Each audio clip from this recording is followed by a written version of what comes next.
Hello and welcome to episode 82 of the Confident at Work podcast. I'm your host and confidence coach, Anna Manning. And today we're going to be talking about how beating yourself up might help you be successful at work. However, there's one area where it doesn't work, and that is when it comes to feeling confident and growing your professional confidence. So, many of the people who I work with and many professionals will say that beating themselves up or some version of that, right, whatever you call it, kind of fear-based, punishing, kind of whipping yourself into shape, always noticing the gap instead of the gain, you may have used that as a tactic or as a way of being successful in your career to date. And it might have worked. It definitely worked for me in the early part of my career where I was incredibly self-critical, doubting. I had not perfect standards. I'm not really a perfectionist, but I had high standards and I would beat myself up terribly if I didn't meet them. I was very ambitious and I could always see the negatives, but struggled to kind of see the positives. I was like a fear-based leader of myself, if we're going to call it that. I would think that being, fairly self-punishing and kind of whipping myself into shape was really the way to go in terms of how I needed to be managed in order to be motivated, in order to be successful, in order to do well. And to be honest, I'm not sure whether I ever really thought that through in terms of a conscious decision. And I don't think most people do. But maybe you're like me in that you just adopted that as a default, as a way of kind of managing yourself, as a way of improving yourself, as a way of getting yourself to grow and to be successful in your career. And you know what?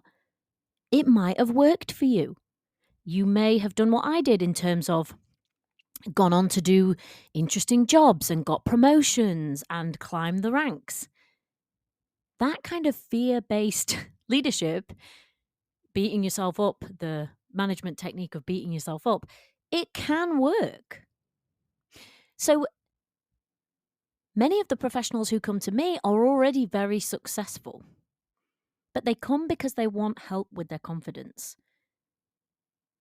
And for some of them, for a lot of them actually, just like I had to learn, they have to learn a completely different way of managing themselves in order to feel confident and calm and in control. And that style of management that they have to learn is very different than the one that they might have been using to date, which in some ways has worked really successfully for them. Now, if you think about the ways that you could manage somebody, and I'm going to use two sort of extremes here. Yes, there are many, many, many ways. But the first one I'm thinking of is the kind of critical, doubting, setting extremely high standards, nothing really ever being good enough, focusing on the negatives, giving only feedback on the negatives, never really giving someone acknowledgement or praise, but just always, reading them the riot act, telling them that they better prove themselves, that nothing's quite good enough, even when something goes well. That's one way of managing somebody. And another way might be supportive, encouraging, understanding.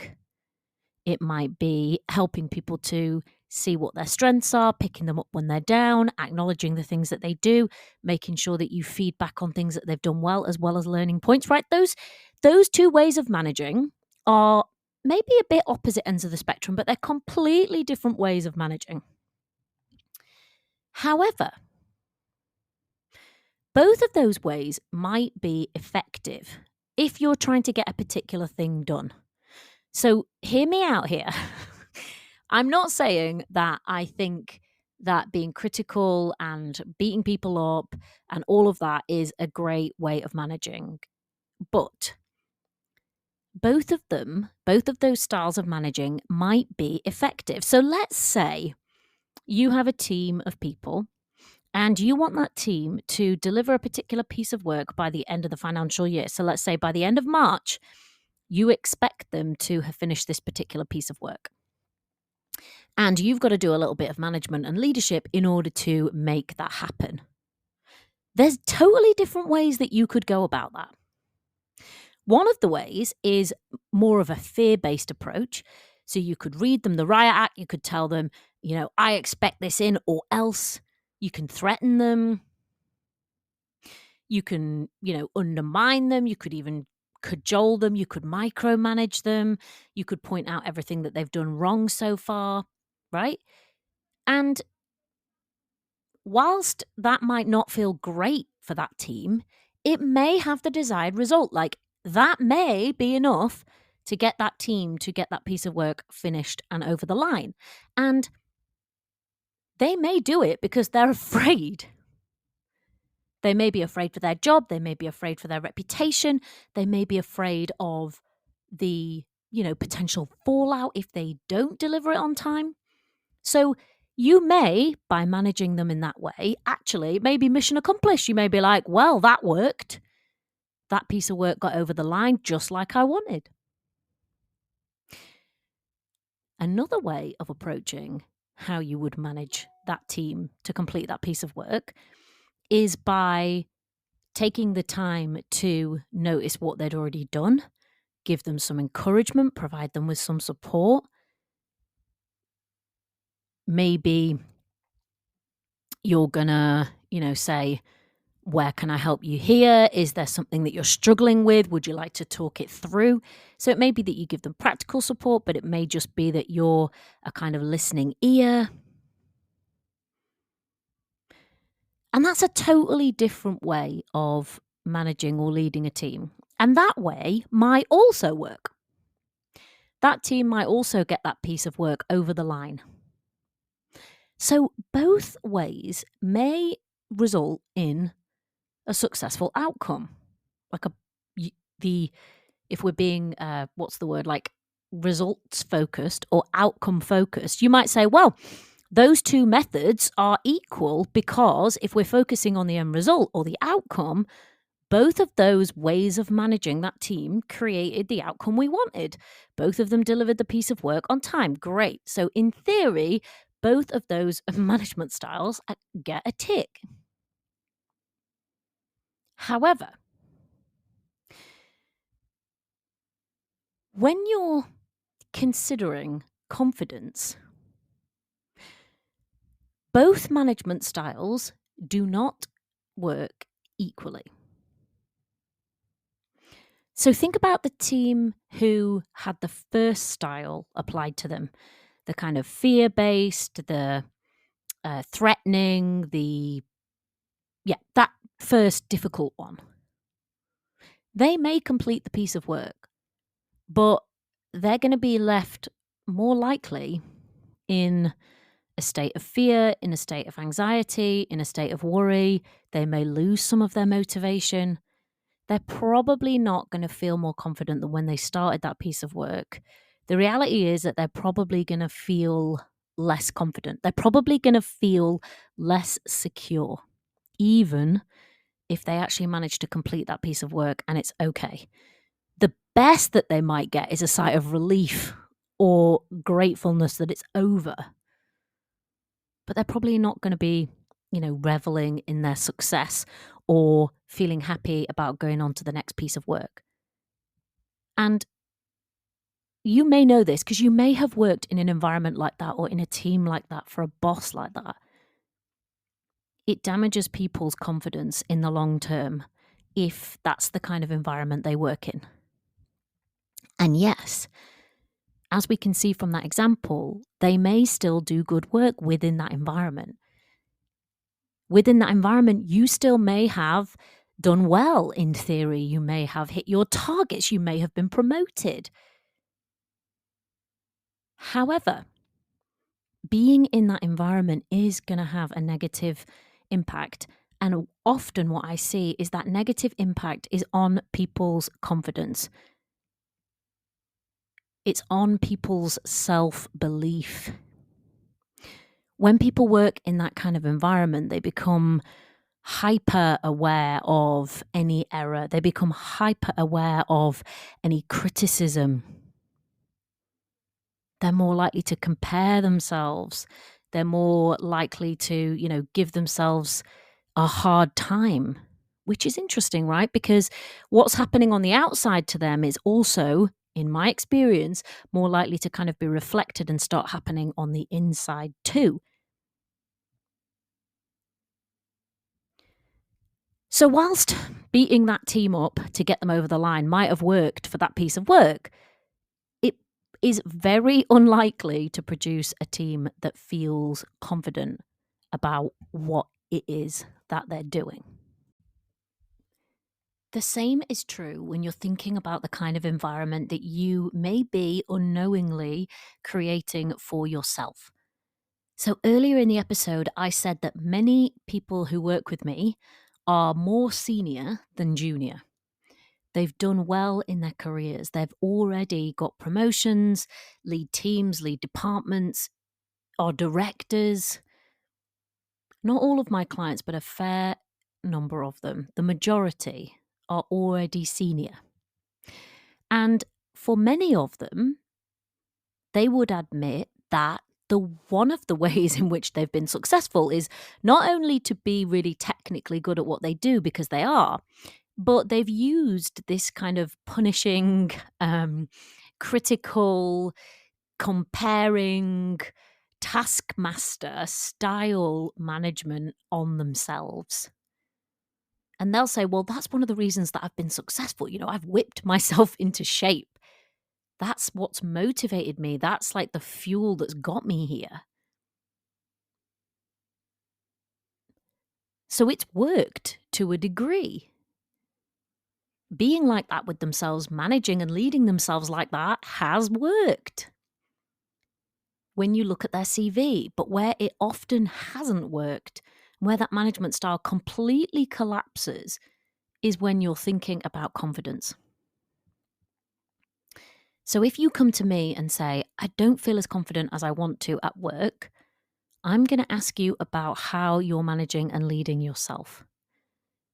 And I'm going to want to get to the bottom of whether you're using that critical, like army major, shouting, doubting, comparing style with yourself or not.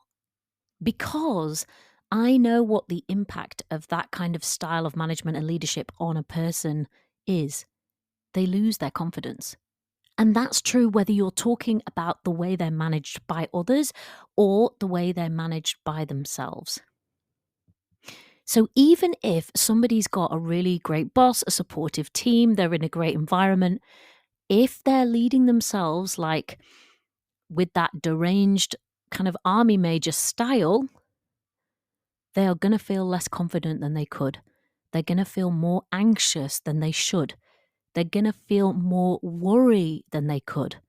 They're going to be more prone to over-checking, overworking, overcompensating because they're being beaten up, because they're being compared, because they're being doubted, because they're being given very little emotional support, but everything they do wrong is going to be pointed out to them come hell or high water.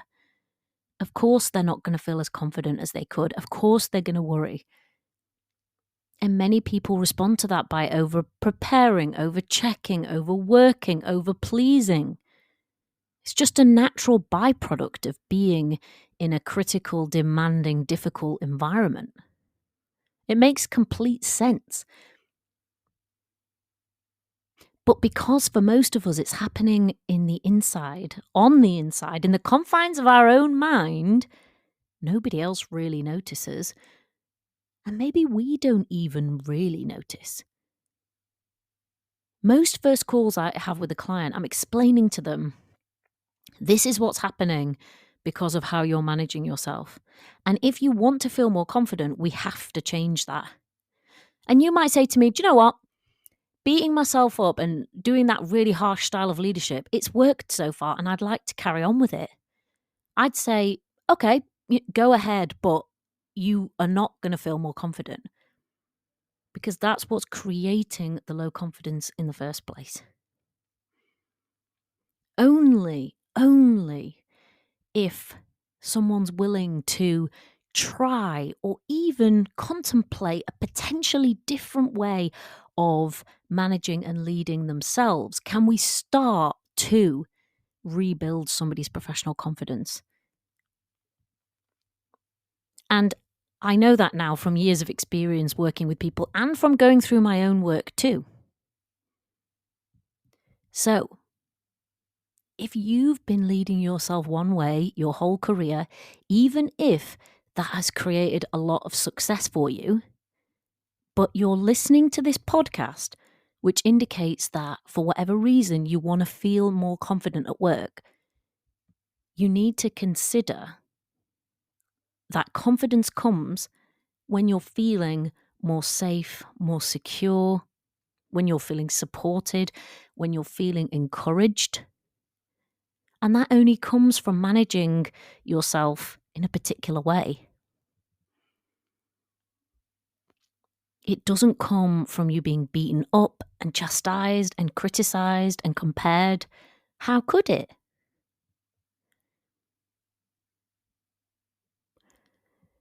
So that's what I have for you today. There's different ways of leading and managing yourself. But if you want to feel more confident, there's really only one way. And that's the supportive, encouraging, understanding way. And don't hear that and think, oh, that's just soft and I'd never get anything done. And, I'd be like, I'd just lay around all day. That really isn't the case as far as what I've seen. And if your brain's going there, if your brain's like doing that argument with me and being like, yeah, but Anna, I would just lay around and I wouldn't do anything. If somebody's just going to manage me like that, and if I'm going to manage my own brain like that, I'm just going to be like a lazy lump that never does anything. Well, ask yourself this. In order to be successful within your work, do you need your boss to criticize you, cajole you, doubt you, compare you, beat you up after every mistake, and never acknowledge anything good that you do, but constantly give you negative feedback? Do you need that in order to do well? Most of you are going to say, no, I would feel terrible if my boss treated me like that. It would be worse for me overall, not better. So, no different than the boss that lives in your own head as the boss that you have or wish you had. I'm yet to meet anyone who answered that question and said, actually, I do need someone to beat me up in order to do well. And, maybe you're out there. maybe there are people like that, but I don't think it's the majority of us. The majority of us know that we need support, we need encouragement, we need understanding. Yeah, sometimes we might need a kick up the butt, and that can be done in a way that doesn't destroy somebody's confidence, as it can by you. I feel like I'm a bit ranty on this episode, but I really want to impress on you that I just think you deserve good leadership from yourself, because you're your closest boss. You're the one that's there 24/7, whatever job, whatever moves you make in your career, you're the one that's there. And I just think that because you are a person, you deserve somebody who treats you with a bit of respect. And that includes you.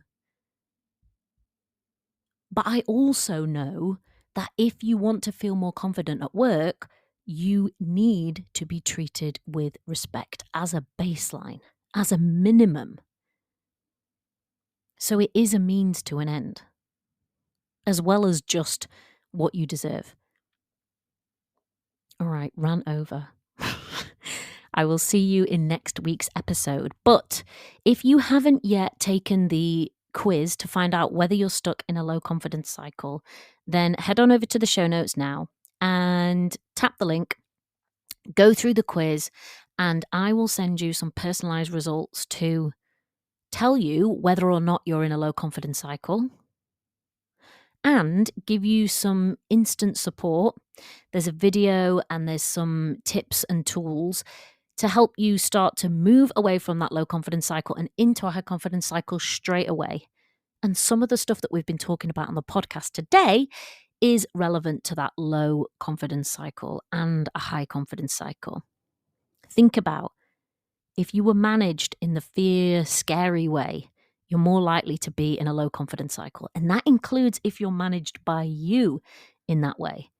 And if you're managed in a supportive, understanding, encouraging way, you're more likely to be in a high confidence cycle. And that includes managed by you. So head on over to the show notes, click the link. You can take the quiz in like 3 minutes, and it's going to give you instant personalized results. And I'll see you in next week's episode. Bye.